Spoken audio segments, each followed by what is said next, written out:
Na base militar de Camp Pendleton, todos conheciam a soldado Maria Vasquez apenas como a enfermeira silenciosa. Ela andava de cabeça baixa, fazia seu trabalho com precisão e nunca reclamava de nada. Era veterana de 2 missões no Oriente Médio, mas quase ninguém sabia disso. O que mais chamava a atenção era seu olhar distante, como se carregasse o peso de uma história que ninguém ousava perguntar. Nas redes sociais, sua presença era nula, e nos eventos do batalhão, ela ficava em segundo plano. Apesar disso, os fuzileiros sabiam que podiam contar com ela nos piores momentos. Havia algo na postura de Maria que impunha respeito, mesmo sem uma palavra dita. Mas tudo mudaria naquela manhã de inspeção surpresa no alojamento médico. O coronel Davidson, recém-nomeado para a unidade, fez questão de conhecer pessoalmente todos os subordinados. Quando chegou ao setor de enfermagem, foi recebido com sorrisos formais, exceto por Maria, que apenas assentiu com a cabeça. Ao olhar sua ficha, o coronel franziu o senho e perguntou por que ninguém havia mencionado suas condecorações. Havia 2 estrelas de bronze, uma cruz de mérito naval e uma menção pessoal do general Patterson.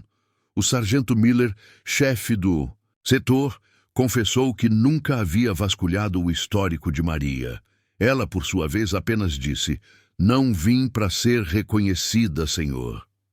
A resposta intrigou o coronel, mas ele seguiu em frente, já com a semente da curiosidade plantada. Naquela noite, algo começou a se espalhar nos corredores. Maria era muito mais do que aparentava. Os boatos começaram entre os recrutas e se espalharam como fogo em campo seco. Alguém disse que ela salvou uma equipe inteira de fuzileiros em Fallujah. Outro jurava que ela foi sequestrada por insurgentes e escapou sozinha do cativeiro. Mas ninguém tinha provas, só sussurros e olhares curiosos quando ela passava. Maria percebia os murmúrios, mas seguia seu caminho como sempre, firme, focada e solitária. Até que um dia, o capitão Langley, veterano da mesma campanha, parou diante dela com os olhos cheios d'água. "Você é a razão pela qual meu filho ainda me chama de pai", disse ele, apertando sua mão. A partir daí, o silêncio ao redor dela começou a se transformar em reverência. O comandante da base ordenou uma investigação completa sobre a atuação de Maria no exterior. Ele queria entender por que ninguém conhecia sua história e por que tantos superiores nunca relataram seus feitos. Foi quando documentos confidenciais vieram à tona, relatando uma operação chamada Código Areia Branca. Nessa missão, uma equipe de 12 fuzileiros foi emboscada por forças inimigas em uma vila deserta no Afeganistão. Segundo os relatos, todos foram dados como mortos, até que 4 dias depois, Maria surgiu sozinha com 9 soldados vivos. Ela havia improvisado um abrigo, cuidado dos feridos, enganado patrulhas inimigas e coordenado um resgate via rádio quebrado. Mas o mais impressionante era o motivo de seu silêncio. Ela havia assinado um acordo de confidencialidade. Agora que os documentos foram desclassificados, os segredos estavam prestes a mudar tudo. A alta cúpula do exército entrou em contato com Maria, pedindo que ela gravasse um vídeo para inspirar novos recrutas. Ela recusou educadamente, dizendo que não queria usar a dor do passado como troféu. Mas os próprios fuzileiros começaram a se mobilizar, pedindo que ela contasse a verdade. "Você nos deu a vida. Agora deixe que a gente conte sua história", dizia um cartaz feito pelos soldados da 3ª Companhia. O tenente Brooks, um dos salvos por ela, deu uma entrevista emocionada na televisão local.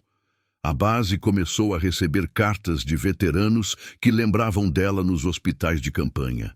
Mesmo em silêncio, Maria havia deixado marcas por onde passou, e agora o mundo começava a enxergá-la com outros olhos. Na cerimônia anual de honra aos veteranos, Maria foi convidada a subir no palco. Relutante, ela recusou por 3 vezes, até que sua velha amiga, a Major Helen, apareceu para convencê-la. Helen era a única que sabia toda a verdade desde o início. Ela lembrava como Maria chorou após salvar os soldados por não ter conseguido salvar 3 civis inocentes. A culpa a corroía em silêncio, e por isso ela havia se afastado das condecorações e da fama. Mas Helen lhe disse: "Você não está desonrando os mortos ao ser lembrada, está os honrando." Na manhã seguinte, Maria apareceu no campo de cerimônia, de uniforme impecável e olhos marejados. Foi aplaudida, de pé por mais de 700 soldados, muitos dos quais ela jamais tinha visto antes. Durante o evento, um vídeo começou a rodar no telão, mostrando imagens antigas das missões. Em meio ao caos, via-se Maria carregando um fuzileiro no ombro sob fogo cruzado. Outra cena mostrava ela operando um soldado com ferramentas improvisadas dentro de uma tenda em chamas. A plateia ficou em silêncio absoluto, absorvendo cada segundo daquelas imagens. Muitos não conseguiram conter as lágrimas, inclusive o general. Depois do vídeo, o coronel Davidson subiu ao palco com um envelope. Dentro dele estava uma condecoração que Maria nunca havia recebido: a Medalha de Honra do Congresso. Era o reconhecimento que o tempo havia deixado para trás. Até agora, Maria permaneceu imóvel por alguns segundos, olhando para a medalha em suas mãos. Ela não sorria, mas também não chorava. Era como se estivesse finalmente em paz. Os soldados se aproximaram em fila, um por um, para agradecê-la. Alguns diziam apenas "obrigado", outros lhe davam abraços silenciosos. Ela não era mais a enfermeira esquecida dos corredores frios. Agora era o símbolo vivo do que significa servir com honra e compaixão. Enquanto o pôr do sol dourava o campo, Maria olhou para o céu e murmurou algo em espanhol. Era uma prece para aqueles que ficaram no campo de batalha e para os que jamais serão esquecidos. Depois da cerimônia, Maria foi convidada para uma entrevista em rede nacional. Ela a aceitou, mas impôs uma condição. Só falaria se pudesse mencionar os nomes dos que caíram ao seu lado. Na entrevista, ela falou com calma, sem enfeites, nem heroísmo exagerado. Disse que fez o que qualquer um faria no seu lugar e que os verdadeiros heróis estavam enterrados, não nas capas de jornais. Mencionou os soldados Javier, McNeil e Thompson, que deram a vida protegendo civis. Falou também da enfermeira Ana, sua melhor amiga, que morreu tentando salvar uma criança. Cada palavra sua parecia um sussurro que atravessava o tempo e tocava os corações dos telespectadores. Naquela noite, o nome de Maria Vázquez virou o mais buscado da internet. De volta à base, Maria encontrou algo que a fez desabar. Um mural, com fotos e cartas deixadas pelos soldados. Cada carta contava uma lembrança, um momento ou uma palavra dita por ela durante os dias sombrios da guerra. Ela passou horas ali, lendo cada uma, com lágrimas silenciosas escorrendo pelo rosto. Entre as cartas, havia uma em particular, assinada por um jovem que ela nem lembrava ter tratado. Ele dizia que, graças ao cuidado dela, decidiu seguir carreira na medicina e salvar vidas também. Era o ciclo se completando, como uma corrente de compaixão que não se quebra. Maria sorriu, pela primeira vez em muito tempo, com o coração leve. E sabia, no fundo, que finalmente havia cumprido sua missão. Após a repercussão da entrevista, Maria começou a receber convites para palestras em academias militares. No início, ela recusou todos, ainda assustada com a exposição. Mas foi o pedido de um colégio militar feminino que fez seu coração vacilar. Uma das alunas havia perdido o pai na guerra e disse que se inspirava nela para continuar. Maria decidiu ir sem uniforme, apenas com sua medalha no bolso. Ao chegar, foi recebida como uma lenda viva pelas jovens cadetes. Em seu discurso, falou sobre coragem não como ausência de medo, mas como decisão de agir mesmo tremendo por dentro. Ao final, entregou a medalha à menina que escreveu a carta dizendo: Isso pertence a todos nós. Na base, o ambiente havia mudado completamente. Os recrutas agora a chamavam de Sargento do Silêncio, em sinal de respeito. Cartazes com frases inspiradoras dela decoravam os alojamentos. Mas apesar da fama repentina, Maria seguia simples, reservada e dedicada à enfermaria. Ela sabia que o brilho das manchetes passava rápido. O que restava era o legado. O coronel Davidson a chamou para liderar uma missão humanitária em uma zona de conflito na África. Ela hesitou, mas a lembrança dos rostos que havia salvado fez seu coração aceitar o desafio. Era hora de voltar ao campo, não pela guerra, mas pela vida. A missão seria em uma região marcada por rebeldes e epidemias, sem presença oficial da ONU. Com ela iriam 4 médicos militares, 2 tradutores e uma escolta de fuzileiros. Na véspera da partida, Maria visitou o cemitério da base e deixou flores nos túmulos dos amigos caídos. "Levarei vocês comigo mais uma vez", sussurrou, tocando cada lápide com carinho. No voo para a África, ela reviu os mapas, estudou o território e treinou a equipe com firmeza. Apesar do tempo afastada do campo, sua liderança era inquestionável. Ao chegar, encontrou um vilarejo devastado, com crianças doentes e famílias implorando por ajuda. Maria não hesitou, montou uma tenda em tempo recorde e iniciou o atendimento. A população local passou a chamá-la de Mãe Forte, e isso a emocionava profundamente. Ela tratava desde feridas simples até casos graves de febre hemorrágica. Em poucos dias, organizou a distribuição de água potável e o uso de medicamentos escassos. Os soldados a observavam com admiração, chamando-a de Anjo do Deserto. Certa noite, um ataque surpresa deixou parte da equipe cercada. Maria, ao invés de se esconder, correu para salvar um menino ferido. Durante o tiroteio, foi atingida, de raspão no ombro, mas não parou de atender. Seu sacrifício reacendeu o espírito de união da tropa, que agiu com ainda mais garra. Com a missão estabilizada, os relatórios enviados ao Comando Central falavam de liderança heróica. O general Patterson, agora aposentado, soube da atuação de Maria e fez questão de escrever-lhe uma carta pessoal. Na carta dizia: "Você não é apenas uma heroína da guerra, mas uma força de paz em tempos de dor." Maria guardou a carta dobrada no bolso da farda, junto com a foto de Ana, sua amiga perdida. Durante uma patrulha, encontrou um campo de prisioneiros abandonados com dezenas de mulheres em choque. Ela organizou resgate imediato, mesmo contra ordens protocolares, salvando todas elas. A repercussão foi tanta que a Cruz Vermelha Internacional enviou uma equipe para acompanhar. Mais uma vez, sua humildade e firmeza viraram notícia em todo o mundo. De volta à base temporária, Maria começou a sentir o cansaço pesar sobre os ombros. As noites eram curtas, os atendimentos constantes, e os pesadelos voltaram a visitá-la. Imagens do passado misturavam-se com o presente, assombrando suas poucas horas de sono. Mesmo assim, ela nunca deixava de estar em pé ao amanhecer, pronta para ajudar. O tenente Brooks, agora seu braço direito, começou a notar os sinais de exaustão. "Você também precisa se cuidar, sargento", disse ele com preocupação. Maria apenas sorriu e respondeu: "Eu me cuido cuidando deles." Mas sabia que o limite estava perto e algo precisava mudar.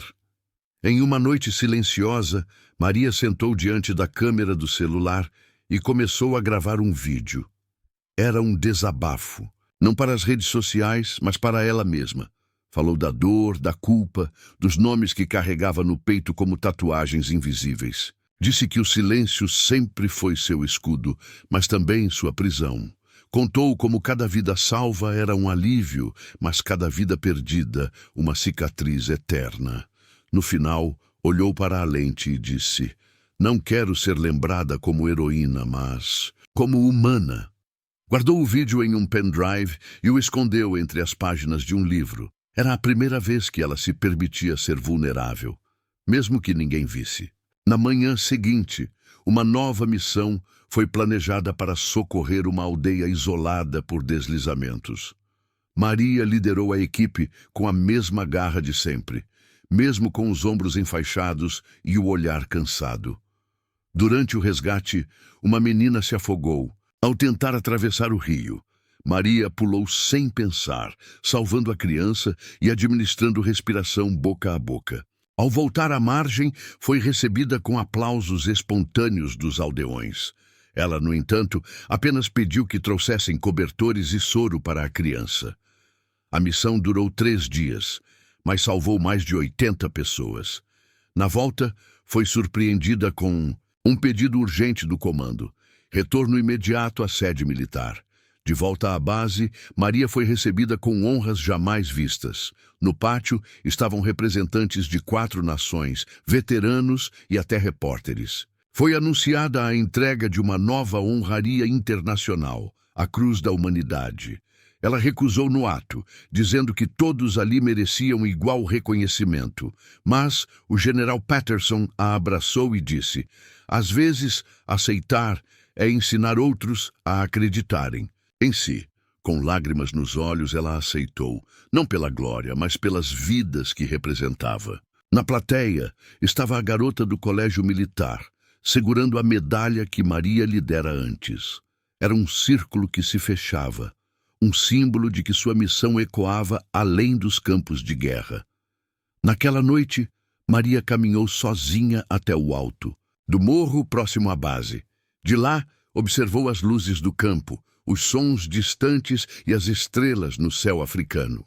Ela sentia paz, mas também uma inquietação leve, como se algo ainda precisasse ser feito. O vento soprava forte e ela tirou do bolso a carta do general e a foto de Ana. Fechou os olhos e agradeceu por ter tido força para continuar. Lembrou das palavras que sua mãe dizia quando era criança: servir em silêncio é o gesto mais alto de coragem. Naquele instante, decidiu que sua história precisava ser compartilhada, sim, não por vaidade, mas por propósito. Porque outras, Marias, poderiam estar sofrendo em silêncio, achando que não são vistas. De volta aos Estados Unidos, Maria foi convidada para discursar em um congresso internacional sobre veteranos e saúde mental. Era a primeira vez que ela subiria em um palco para falar abertamente sobre suas feridas invisíveis. Ao entrar no auditório, foi surpreendida com uma salva de palmas de mais de 2.000 pessoas. Entre elas, médicos, soldados aposentados, enfermeiros e até familiares de veteranos. Com voz firme, começou dizendo: as guerras não terminam quando os tiros cessam. Algumas continuam dentro da gente. Ela contou suas experiências, mas focou nas emoções, nos traumas e nos silêncios. Falou sobre a solidão que muitos veteranos enfrentam ao voltarem, e como o silêncio pode ser tão letal quanto uma granada. Ao fim, não havia uma só alma na sala sem olhos marejados. Após o congresso, Maria recebeu uma proposta inesperada: escrever um livro com sua história.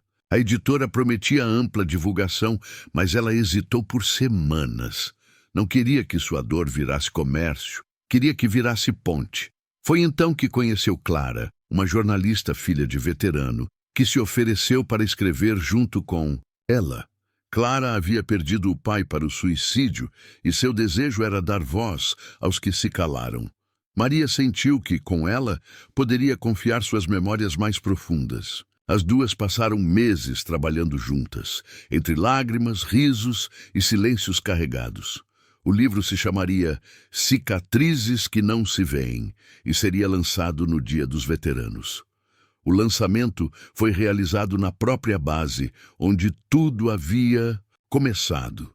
Soldados de diferentes gerações estavam presentes, segurando exemplares com capa preta e letras douradas.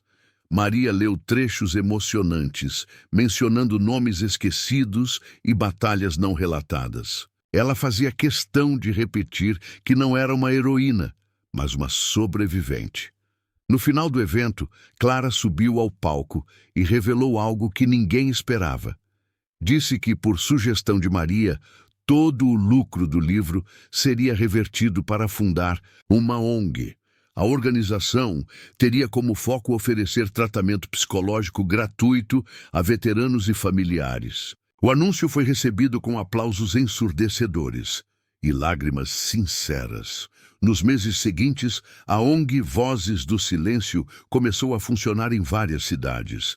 Veteranos que nunca haviam falado sobre o que passaram finalmente encontravam acolhimento. Cartas de agradecimento chegavam diariamente à sede, muitas endereçadas diretamente a Maria.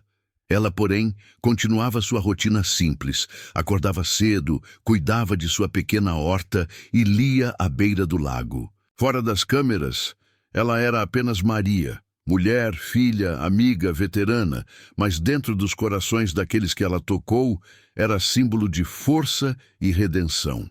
Mesmo com a visibilidade, ela nunca buscou luxo ou reconhecimento. Apenas queria garantir que ninguém mais se sentisse invisível depois de servir. Um dia, Maria recebeu uma carta escrita à mão com carimbo de um presídio federal. Era de uma mulher chamada Silvia, ex-combatente e condenada por deserção durante um episódio traumático. Silvia dizia que, ao ler o livro, entendeu que seu silêncio não era fraqueza, mas um grito contido. Pediu perdão por ter abandonado a tropa, mesmo estando em colapso emocional. Maria respondeu com um gesto simples. Visitou-a pessoalmente, sem seguranças, apenas com o livro na mão. As duas conversaram por horas, em lágrimas, quebrando anos de vergonha acumulada. Na saída, Maria abraçou Silvia e disse: "Você não é menos por ter quebrado, é mais por ter sobrevivido." A visita virou manchete e reabriu debates sobre saúde mental no meio militar. Com o tempo, Maria começou a receber convites para integrar conselhos militares e comissões do governo. Ela recusava quase todos, preferindo atuar no campo, junto aos necessitados. Mas aceitou uma única nomeação: ser porta-voz oficial de veteranos em situação de vulnerabilidade. Aos poucos, começou a ser reconhecida em lugares públicos, com pessoas pedindo para tirar fotos. Apesar da atenção, ela nunca se sentia confortável com os holofotes. Seu foco permanecia nos rostos esquecidos, nas histórias ignoradas. Ela dizia: "Não quero que se lembrem de mim, mas que nunca mais esqueçam deles." E com isso, inspirava uma geração inteira de novos soldados e civis. Aos 48 anos, Maria recebeu uma homenagem especial do Corpo de Fuzileiros Navais. Foi declarada Patrimônio Humano da Corporação, uma honraria concedida a apenas 4 pessoas na história. A cerimônia foi discreta, como ela pediu, mas não menos significativa. Durante o discurso, o general Langley, aquele mesmo que ela havia salvo anos antes, ajoelhou-se diante dela. Com a voz embargada, disse: "Você salvou meu corpo naquela guerra. Hoje salvou minha alma." Maria o ergueu, abraçou-o forte e disse: "Somos todos parte da mesma dor e da mesma cura." Na plateia estavam veteranos, médicos, crianças e até inimigos convertidos em aliados. Era o retrato vivo de que a guerra pode separar corpos, mas a empatia une corações. No aniversário de 50 anos de Maria, foi lançado um documentário sobre sua trajetória. Dirigido por Clara, o filme misturava depoimentos, imagens reais de missões e trechos do livro. Ganhou prêmios internacionais e foi transmitido em mais de 40 países. Mas o que mais emocionou Maria foi a carta que recebeu de uma garotinha do Haiti. A menina dizia que queria ser médica e ajudar pessoas, igual a senhora com coração de aço e mãos de flor. Maria chorou, segurando a carta no colo como se fosse uma medalha. A resposta que escreveu dizia: "Você já é tudo o que o mundo precisa. Nunca silencie seu coração. Era como plantar sementes em solo fértil, mesmo longe da guerra. Sua missão continuava. Anos depois, Maria decidiu se afastar de vez das aparições públicas.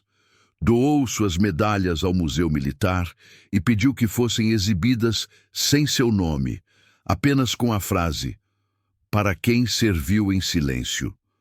Mudou-se para uma cabana no interior, onde vivia com 2 cães resgatados e uma horta simples. Recebia visitas de ex-soldados, jovens cadetes e mães agradecidas. Passava as manhãs escrevendo cartas de apoio para veteranos em depressão. Mesmo distante, seu impacto era sentido em centros de apoio por todo o país. Para ela, bastava saber que alguém, em algum lugar, sentia-se menos sozinho por sua causa. Era o eco silencioso de uma voz que nunca buscou fama, mas mudou o mundo. Maria faleceu aos 73 anos, dormindo tranquilamente em sua cabana, cercada por natureza. No funeral, milhares compareceram, mesmo sem anúncio público. Entre eles, ex-presidentes, soldados, enfermeiros e civis tocados por sua jornada. A lápide era simples, como ela desejou com a inscrição: "Aqui jaz uma serva do silêncio, que falou com atos". Clara, já idosa, leu em voz baixa um trecho do livro: "A guerra não me levou, o silêncio me moldou". No alto de uma colina próxima, veteranos dispararam 21 tiros de honra em sua memória. E naquele instante, parecia que o mundo inteiro parava para ouvi-la. Uma última vez. Porque mesmo em silêncio, ela havia dito tudo.